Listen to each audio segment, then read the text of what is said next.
1월 15일 월요일 오늘 만나 성경 말씀은 신명기 6장 12절에서 19절입니다. 당신들이 그렇게 될 때에 당신들은 이집트 땅 종살이하던 집에서 당신들을 이끌어내신 주님을 잊지 않도록 주의하십시오. 당신들은 주 당신들의 하나님을 경외하며 그를 섬기며 그의 이름으로만 맹세하십시오. 당신들은 당신들 가까이에 있는 백성이 섬기는 신들 가운데 그 어떤 신도 따라가서는 안 됩니다. 당신들 가운데 계시는 주 당신들의 하나님은 질투하는 하나님이시니 주 당신들의 하나님이 분노하시면 당신들을 땅 위에서 멸하실 것입니다.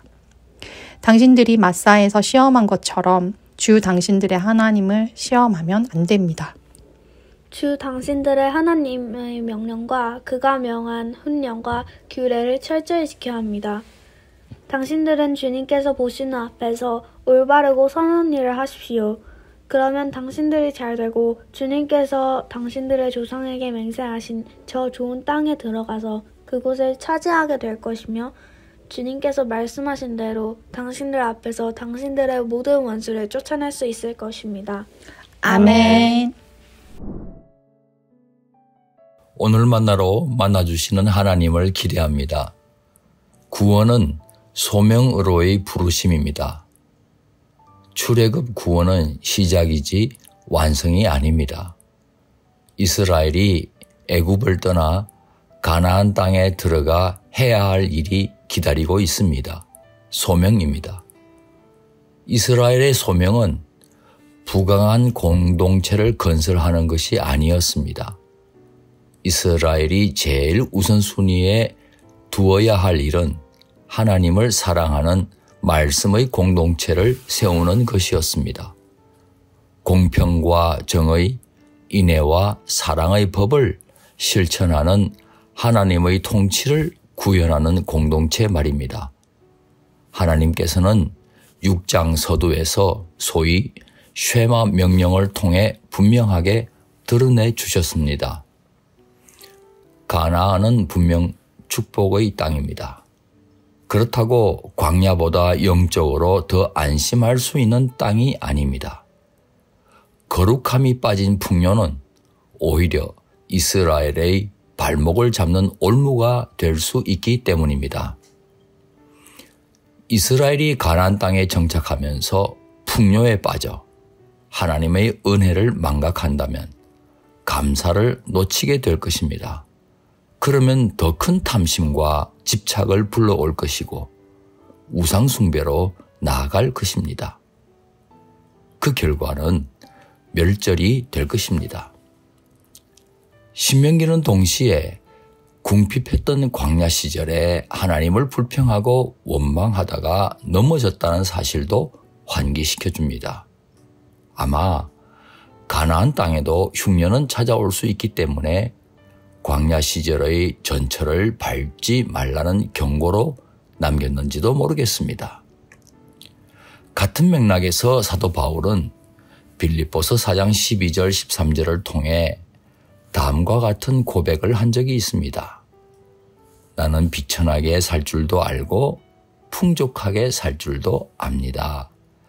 배부르거나 굶주리거나 풍족하거나 궁핍하거나 그 어떤 경우에도 적응할 수 있는 비결을 배웠습니다. 나에게 능력을 주시는 분 안에서 나는 모든 것을 할 수 있습니다. 풍족하면 풍족한 대로, 궁핍하면 궁핍한 대로 변함없이 하나님을 경외하며 섬길 수 있다는 내용입니다. 우리도 풍부함이나 궁핍함 같은 여건이 달라진다고 해서 하나님 향한 일편단심이 변치 않아야 하겠습니다. 신명기는 더 나아가 신앙은 이스라엘 당대로 끝나지 않고 후대까지 이어져 가야 한다고 역설합니다. 하나님의 계명을 자손 대대로 일깨워 주라고 명령한 겁니다. 하나님의 계명은 흔히들 생각하는 것처럼 올무가 아닙니다.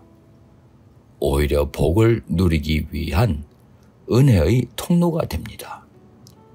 사랑하는 성도 여러분, 구원은 은혜로 주어집니다. 하지만 복은 우리가 순종할 때 하나님께서 베풀어 주시는 호의라고 할 수 있습니다. 우리가 계명에 순종함으로써 하나님의 통치가 나타납니다. 그 결과 우리는 하나님의 생명을 풍성하게 누리게 됩니다. 그것이 바로 하나님께서 꿈꾸고 계시고 예수님께서 먼저 구하라고 명하신 하나님 나라입니다.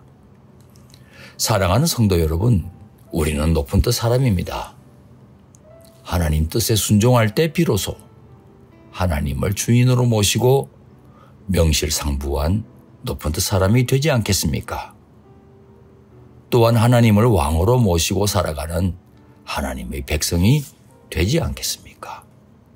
하나님의 계명에 순종하는 우리 성도님들의 풍성한 삶을 하나님께서 책임져 주시는 24년도 한 해가 되기를 소망합니다. 기도하시겠습니다. 풍요로울 때나 궁핍할 때나 주님 말씀 붙잡고 주님과 동행하며 살게 해 주옵소서.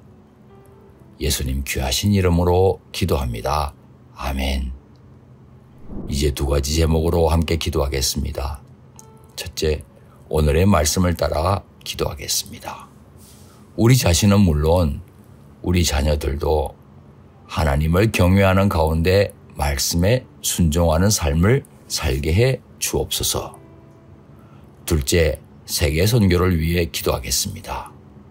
선교사님들과 현지 동역자들이 하나님 말씀에 순종하는 가운데 하나님의 복을 풍성히 누리게 해 주옵소서.